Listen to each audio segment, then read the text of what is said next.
City கூட இருக்க சத்யாவை பார்த்த முத்து ரொம்பவே கடுப்பாகி சத்யாவை திட்டுறாரு. ஏன்டா சும்மா நீ இவன் கூட சுற்றிக்கிட்டு இருக்க? அவன் ஒரு பொறுக்கி பையன், அவன் ரவுடி. இதனால் உன்னுடைய வாழ்க்கையை கெட்டு போக போ சத்யா. தயவு செஞ்சு சொல்கிறேன், இனிமேல் இவன் கூட சேராத. சேர்ந்த அப்படின்னா கண்டிப்பாக உனக்கும் உன்னோட குடும்பத்துக்கும் உங்கள் அக்காவுக்கும் மிகப்பெரிய ஒரு கஷ்டம் ஏற்படும் சத்யா. சொல்கிறத கேளுடா. நீ ஒழுங்காக போயிட்டு படிக்கிற வழியை பாரு. அதுதான் உன்னுடைய வாழ்க்கைக்கு கரெக்டாக இருக்கும் அப்படின்ற மாதிரி முத்து சத்யாவுக்கு அட்வைஸ் பண்ண. சத்யா அந்த நேரத்தில் சும்மா நிப்பாட்டுங்க. உங்களுக்கு என்ன தெரியும் என்னை பற்றி? சும்மா இதை பற்றி பேசிகிட்டு இருக்கீங்க. ஃபஸ்ட்டு நீங்கள் யார்? எங்கள் அக்காவை கல்யாணம் பண்ணிக்கிட்டா நீங்கள் எனக்கு மாமா ஆயிடுவீங்களா? முதல்ல உங்களுக்கும் என் குடும்பத்துக்கு இந்த சம்மந்தம் இருக்குது. சும்மா நீங்கள் இந்த அட்வைஸ் பண்ணுறதை நிப்பாட்டுங்க. எப்போ பார்த்தாலும் எங்கள் வீட்டுக்கு வர்றது, எங்கள் அம்மாட்ட ஏதாவது சொல்கிறது போகிறது. இனிமே எங்கள் வீட்டு பக்கமே நீங்கள் வராதீங்க. நீங்கள் யாரோ நாங்கள் யாரோ. இனிமே வந்தீங்க அப்படின்னா நல்லா இருக்காது அப்படிங்கிற மாதிரி சத்யா முத்துக்கிட்ட ரொம்ப திமிரா பேசுகிறான். அதை பார்த்த முத்து எதுவுமே பேசாமல் அமைதியாக சரி போடா அப்படின்னு சொல்லிட்டு வீட்டுக்கு வந்துடுறாரு. வந்தவுடனே முத்து ரொம்ப சைலண்டாக இருக்கிறத பார்த்த மீனா, என்னாச்சுங்க? என்ன பிரச்சனை? ஏன் உம்முன்னு இருக்கீங்க அப்படின்னு கேட்குறாங்க. ஒன்றும் இல்லை மீனா அப்படின்னு சொல்லவும், ஏங்க சவாரியில் எதுனா பிரச்சனையா? என்னாச்சு சொல்லுங்கள் அப்படின்னு கேட்கவும், முத்து சொல்கிறான் இந்த மாதிரி ஒரு கஸ்டமர் வீட்டுக்கு போனேன். அங்கே சிட்டியும் அவனுடைய ஆளுங்களும் அந்த கஸ்டமரை மிரட்டி பணம் சம்பாதிச்சிருந்தாங்க. அந்த கேங்கில் சத்யாவும் இருந்தான். எனக்கு ரொம்பவுமே பார்க்கறதுக்கு ஒரு மாதிரி ஆயிடுச்சு. சத்யாட்ட இதெல்லாம் பண்ணக்கூடாதுன்னு சொல்லி அட்வைஸ் பண்ணேன். ஆனால் என்ன அவன் மூஞ்சி வச்ச மாதிரி, நீங்கள் யார் என்ன கேட்குறதுன்னு சொல்லி ரொம்பவுமே மரியாதை இல்லாமல் பேசிட்டான். எனக்கு ரொம்ப கஷ்டமாக இருக்குது மீனா அப்படின்னு சொல்லி முத்து ஃபீல் பண்ணுறாரு. அப்போ தான் மீனா சொல்கிறாங்க, விடுங்கங்க, நாளைக்கு அவனுக்கு பிறந்தநாள் இருக்குது. நாம் அங்கே போவோம் இல்லையா? அப்போதைக்கு அம்மாட்ட சொல்லி அவன்கிட்ட பேசி புரிய வைக்கலாம். சின்ன பையன்லங்க அப்படி தான் இருப்பான் அப்படின்னு சொல்கிறாங்க. என்ன நாளைக்கு பிறந்தநாள் இருக்கா? வேணாம் மீனா, அங்கெல்லாம் போகக்கூடாது நம்ம அப்படின்னு சொல்கிறாங்க. ஏங்க என்ன மீனா சொல்கிற? அவன் நான் சொல்கிறத மதிக்கவே மாட்றான். அதோட நீ யாருன்னு கேட்குறான். இனிமேல் என்ன வீட்டு பக்கமே வந்துடாதுன்னு சொல்கிறான். அப்படி இருக்கும்போது எப்படி மீனா போக முடியும்? நீ அங்கெல்லாம் போக வேணாம் அப்படின்னு சொல்கிறாங்க.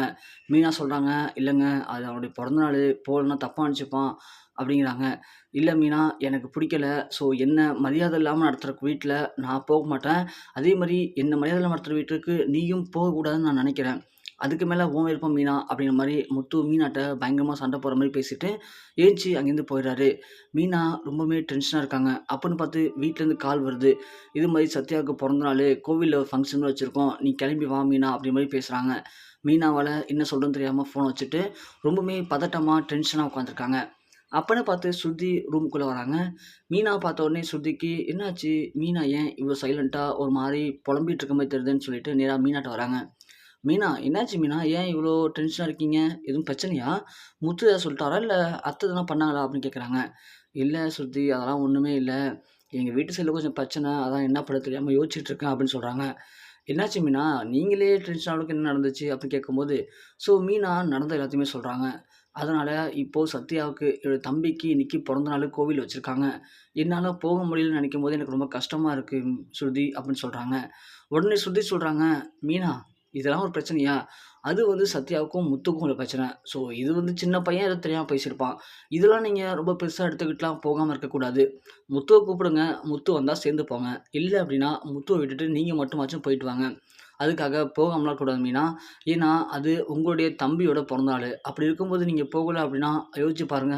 பிறந்தநாள் அதுவுமா, அக்கா வரலையேன்னு சொல்லி எந்த அளவுக்கு அவன் ஃபீல் பண்ணுவான், தப்பா நினச்சுப்பான். நீங்க போயிட்டு வாங்க மீனா. நீங்க போயிட்டு வரது தான் கரெக்ட்டா இருக்கும். போயிட்டு வந்ததுக்கப்புறம் முத்துக்கிட்ட பேசி சமாளிச்சுக்கலாம். முத்துக்காக நீங்க உங்க தம்பிய விட்டுறக்கூடாது, உங்க குடும்பத்த விட்டுறக்கூடாது அப்படிங்கிற மாரி பேசுறாங்க. அப்போதைக்கு மீனா யோசிச்சு பார்க்குறாங்க. அப்பா இல்ல, நாம தான் நம்ம குடும்பத்துக்கு எல்லாமே. நாம போகாம இருக்கவும் கூடாது. அதுக்காக சத்யா பேசுனதெல்லாம் சரியும் கிடையாது. முத்து சொல்றது கரெக்ட்டு தான். முத்து மரியாதை இல்லாம நடத்துற வீட்டுக்கு நம்ம மட்டும் எப்படி போக முடியும்? இருந்தாலும் பார்த்துக்கலாம்னு சொல்லிட்டு, சுத்தி சொன்ன அந்த ஐடியாவின் பேர்ல நேரா மீனா கிளம்பி கோவிலுக்கு போறதுக்கு ரெடி ஆகுறாங்க. ஒரு பக்கம் முத்து மீண்டும் சவாரிக்கு போயிறாரு. அங்கேருந்து மீனா கிளம்பி போறாங்க. போகும்போது விஜயா பார்த்துட்டு, என்ன முத்து, மீனாவும் காலைல ஏதோ கத்திக்கிட்டாங்க. அப்புறம் முத்து கிளம்பி கோவமா போனான். மீனா இப்போ போறா. என்னவா இருக்கும் அப்படின்ற மாரி நிக்கும்போது ஸ்ருதி வராங்க. என்ன ஆன்ட்டி இங்க நின்னு பார்த்துட்டு இருக்கீங்க மீனாவையே? இல்ல மீனா, காலையில ரூம்ல சத்தம் கேட்ட மாரி இருந்துச்சு. மீனா இப்போ வெளில போறா, அதான் என்னன்னு பார்த்தேன் அப்படின்னு சொல்ல, ஸ்ருதி உடனே சொல்றாங்க, இல்ல ஆன்ட்டி காலையில முத்துவும் மீனாவுக்கும் லைட்டா சண்டை. அதாவது இந்த மாரி கோவிலுக்கு போகக்கூடாது. அங்க உன் தம்பியோட பிறந்தநாளுக்குலாம் நீ போகக்கூடாதுன்னு சொல்லி முத்து சொல்லிட்டாரு. மீனா அதனால கொஞ்சம் ஃபீல் பட்டுருந்தாங்க. இப்போ நான் தான் பேசி சமாளிச்சு, சரி நீ போயிட்டு வா மீனா பார்த்துக்கலாம்னு சொல்லி மீனாவ அனுப்பிச்சுட்டேன் அப்படின்னு மாரி ஸ்ருதி சொல்றாங்க. அத கேட்ட விஜயாவுக்கு மகிழ்ச்சி தாங்கல. அப்பா! இன்னைக்கு தான்டா கடவுள் உங்க பக்கம் வந்திருக்காரு. இது ஒண்ணு போதுமே அப்படின்ற மாரி சிரிச்சுட்டு இருக்காங்க. ஒரு ஸ்ருதி, ஆன்ட்டி என்ன சிரிச்சுட்டு இருக்கீங்க? என்னாச்சு? ஒண்ணும் இல்ல ஸ்ருதி, நீ போய் வேலைய பாரும்மா போம்மா அப்படின்னு சொல்லிட்டு விஜயா தனியா வராங்க. ஸோ இப்போதைக்கு முத்துக்கு கால் பண்ணி நாம இந்த விஷயத்த போட்டு குடுத்துட்டோம் அப்படின்னா, கண்டிப்பா முத்துக்கும், மீனாவுக்கும் பயங்கரமான சண்டை வெடிக்கும். இது ஒண்ணு போதும் முத்து, மீனாவ பிரிக்கிறதுக்கு. அப்படிங்கிற மாரி விஜயா பிளான் பண்ணிட்டு, உடனே கால் பண்றாங்க முத்துக்கு. முத்துக்கு கால் பண்ணி விஜயோட கால பார்த்தோனே முத்து யோசிச்சிட்டே ஃபோன் அட்டெண்ட் பண்றான். அட்டெண்ட் பண்ணதுமே விஜயா சொல்றா, "ஏய் முத்து, நான் சொன்னா நீ கேட்க மாட்ட பாத்தியா? இப்ப பார்றா, உன்ன சுத்தமா அவ மதிக்கவே இல்ல. எத்தன வாட்டி சொல்லியிருக்கேன், அவ திமிரு பிடிச்சவன்னு சொல்லிட்டு. நீ காலையில என்ன சொல்லிட்டு போன உன் பொண்டாட்டிகிட்ட? உன்ன மதிக்காதவன் வீட்டுக்கு நீ போகக்கூடாதுன்னு சொன்ன இல்லையா? ஆனா அவ, நீ யாரா எனக்கு சொல்றதுக்கு? உன்ன மதிச்சா என்ன? மதிக்கலனா என்ன? எனக்கு என் குடும்பம் தான் முக்கியம்." அப்படிங்கிற மாரி உன்ன தூக்கி போட்டுட்டு அவ இப்போ கிளம்பி கோயிலுக்கு போயிருக்காடா, பர்த்டே ஃபங்ஷன்ல கலந்துக்கிறதுக்கு. "என்னடா முத்து இப்படி ஆயிடுச்சு போடா! உன்ன மதிக்கவே இல்லடா யாருமே." அப்படிங்கிற மாரி விஜயா முத்துவ ஏத்தி விடுறாங்க. அத கேட்ட முத்துக்கு செம்ம கடுப்பாகுது. "அப்படிலாம் மீனா போயிருக்க மாட்டாளே!" அப்படிங்கிற மாரி சொல்றாங்க. "அட ஏன்டா! இப்பதான் மீனா ஃபோன்ல பேசிட்டு கிளம்பி எந்த கோயில்னு சொல்லிட்டு போயிட்டுருக்கா. கேட்டுட்டு தான்டா உனக்கு ஃபோன் பண்றேன். நான் சொல்ல நம்ப மாட்ட. விட்டு போ. ஏதோ பண்ணிட்டு போங்க." அப்படின்னு சொல்லி விஜயா சொல்லிட்டு ஃபோன் வச்சுடுறாங்க. உடனே முத்துக்கு செம்ம காண்டாகுது. நேரா கிளம்பி கோயிலுக்கு போலாம் அப்படின்னு சொல்லிட்டு போறாரு. இன்னைக்கு மட்டும் மீனா அந்த ஃபங்ஷனுக்கு போயிருக்கட்டும். தன்னை மதிக்காம போன மீனாவ ஒரு வழியா ஆக்கிடுறேன் அப்படிங்கிற மாரி முத்து கடுப்பாயி அங்க போறாங்க. விஜயாவுக்கு ரொம்ப மகிழ்ச்சியா இருக்கு. சரி, கண்டிப்பா இவன் ஒரு முரடன். நேரா போவான். அங்க கோயில்ல மீனாவ பார்த்தோன்னே இன்னைக்கு அடிச்சு கைய கால உடைக்க போறான். இல்ல அப்படின்னா அதோட தொரத்தி விட்டுட்டு வீட்டுக்கு வந்துருவான். எப்படியோ மீனாவ நம்ம இன்னைக்கு பழி வாங்கிடலாம். அப்படிங்கிற மாரி ரொம்ப ஜாலியா இருக்காங்க. இந்த விஷயத்த உடனே ரோகிணிட்டும், மனோஜ்ட்டயும் சொல்லிட்டு ரொம்ப ஹாப்பியா இருக்கணும். இன்னைக்கு வீட்ல மிகப்பெரிய ட்ரீட் இருக்குடா அப்படிங்கிற மாரி விஜயா மகிழ்ச்சியா இருக்காங்க. அந்த பக்கம் மீனா நேரா வேகமா கிளம்பி கோயிலுக்கு போறாங்க.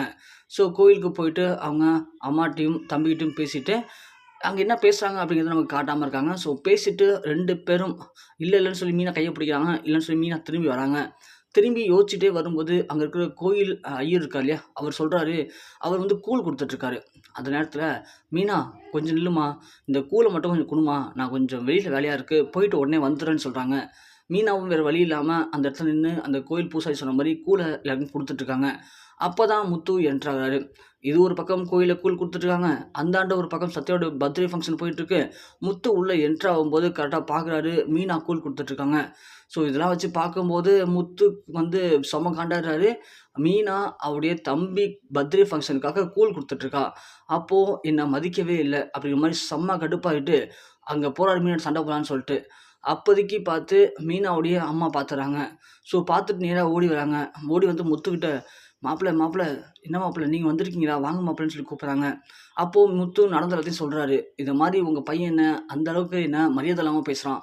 நான் வரக்கூடாதுன்னு சொல்லிட்டேன். இருந்தும் கூட உங்க பொண்ணு மீனாவும் இங்க வந்திருக்கா. அப்போ உங்க எல்லாருக்கும் நான் மட்டும் வேண்டாதவனா ஆயிட்டேன். நீங்க நல்லவங்களா இருக்கீங்க. இனிமே மீனாவ நீங்களே பார்த்துக்கங்க. எனக்கு வேண்டாம். அத சொல்லிட்டு போலான்னு தான் இங்க வந்தேன்." அப்படின்னு மாரி பேசும்போது, அப்பதான் மீனாவுடைய அம்மா உண்மைய சொல்றாங்க. "ஐயோ! மாப்பிள, நீங்க ரொம்ப தப்பா புரிஞ்சுட்டு பேசுறீங்க. சத்யாவுக்கும் உங்களுக்கும் நடந்த பிரச்சனை எனக்கு தெரியாது. ஆனா இங்க என்ன நடந்துச்சு அப்படின்னா, மீனா நேரா வந்தா. வந்துட்டு எனக்கு ரொம்ப மகிழ்ச்சியா தான் இருந்துச்சு. ஆனா என்ன ஒண்ணு, என்னம்மா மாப்பிள்ளை அடிச்சுட்டு வராம நீ மட்டும் வந்திருக்கேன்னு கேட்டேன். அதுக்கு மீனா சொன்னா, நான் ஒண்ணும் உங்க கூட சேர்ந்து பர்த்டே ஃபங்ஷன கொண்டாட வரலம்மா. அதாவது நீ என் புருஷன உன் பையன் எந்த அளவுக்கு கேவலமா பேசியிருக்கான் தெரியுமா? நடந்த எல்லாத்தையுமே மீனா சொன்னாப்பா." சொல்லி முடிச்சுட்டு, "என்னால இனிமே இங்க வர முடியாது. என் புருஷனுக்கு மரியாதை இல்லாத வீட்ல இனிமே எனக்கு வேலை இல்ல. அத நேர்ல சொல்லிட்டு போலான்னு தான் வந்தேன். என்னைக்கு அவன் அவர மாமான்னு சொல்லி மதிச்சு, அவர் சொல்ற பேச்செல்லாம் கேட்டு என்னைக்கு மரியாதையா நடந்துக்கிறானோ, அன்னைக்கு தான் நானும் இனிமே இந்த வீட்டுக்கு வருவேன். இல்லன்னா வரமாட்டேன் அப்படிங்கிறத உங்களுக்கு சொல்லிட்டு போலான்ட்டு தாம்மா வந்தேன். என்ன மன்னிச்சுக்கோங்க." அப்படின்னு சொல்லிட்டு மீனா கிளம்பிட்டாப்பா. "இதாப்பா நடந்துச்சு." அப்படிங்கிற மாரி மீனாவுடைய அம்மா சொல்றாங்க. அத கேட்ட உடனே முத்து அப்படியே கண் கலங்கிறாரு. அப்பதான் ஐயரும் வராரு. வந்துட்டு, "அப்பா மீனா, ரொம்ப நன்றிம்மா. ஒரு சின்ன வேலையா போயிட்டேம்மா. அதுதாம்மா உனக்கு குடுக்க சொன்னேன். நீ போனா போம்மா." அப்படிங்கிற மாரி சொல்றாங்க. மீனாவும் உடனே அந்த கூழ அப்படியே ஐயர்ட்ட குடுத்துட்டு வெளில வராங்க. அதையும் முத்துவும் அவங்க அம்மாவும் பார்க்குறாங்க. ஸோ அப்பதான் முத்துக்கு புரியுது. ஸோ அப்போ மீனா மேல நம்ப நெனச்சது எல்லாமே தப்பு தான்.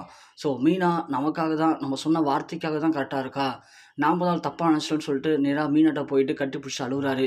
மீனா கேட்குறாங்க, "என்னாச்சுங்க? ஏங்க அழுவுறீங்க? என்ன பிரச்சனைன்னு?" கேட்கும்போது, "ஒண்ணும் இல்ல மீனா, நான் தான் உன்ன தவறா புரிஞ்சுக்கிட்டேன். உன்ன இந்த இடத்துல கோவில்ல பார்த்த உடனே, சரி நீ வந்து என்னுடைய பேச்ச கேட்காம உங்க குடும்பத்துறை சேர்ந்துட்டேன்னு நெனச்சு நான் தப்பா நெனச்சுட்டேன் மீனா." அப்படின்னாங்க. அப்ப மீனா சொல்றாங்க, "என்னங்க இப்படிலாம் பேசுறீங்க? என்னைக்குமே எனக்கு நீங்க தாங்க முக்கியம். நீங்க இல்லாம நான் என்னங்க பண்ண போறேன்?" அப்படிங்கிற மாரி மீனா சொல்றாங்க. சரின்னு சொல்லிட்டு முத்துவும், மீனாவும் அந்த இடத்துல அவங்க அம்மாட்ட பேசிட்டு, அங்கேருந்து கிளம்பி 2 பேரும் வீட்டுக்கு வராங்க. விஜயா அங்க ரொம்ப மகிழ்ச்சியா இருக்காங்க.